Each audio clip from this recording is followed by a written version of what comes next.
بسم اللہ الرحمن الرحیم۔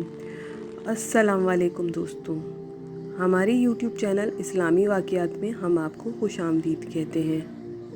دوستوں، حضرت عمر بن خطاب رضی اللہ تعالیٰ عنہ خلافت سنبھالنے کے بعد بیت المال میں آئے تو لوگوں سے پوچھا کہ حضرت ابو بکر صدیق کیا کیا کرتے تھے، تو لوگوں نے بتایا وہ نماز سے فارغ ہو کر کھانے کا تھوڑا سا سامان لے کر ایک طرف نکل جایا کرتے تھے۔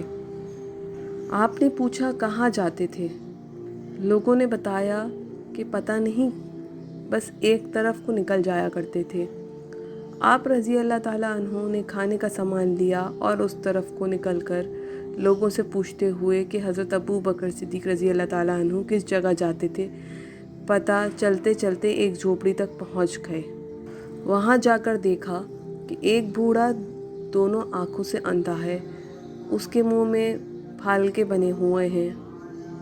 اس نے جب کسی کے آنے کی آواز سنی تو بڑے غصے میں بولا، پچھلے 3 دن سے کہاں چلے گئے تھے تم؟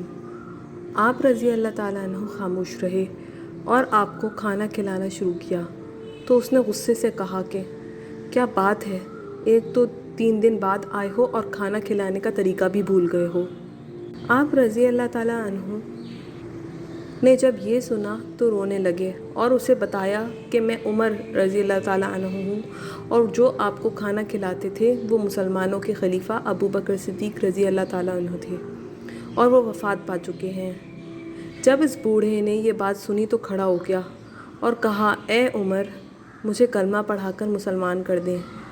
پچھلے 2 سال سے وہ آدمی روز میرے پاس آتا اور کھانا کھلاتا رہا، ایک دن بھی اس نے مجھے نہیں بتایا کہ میں کون ہوں۔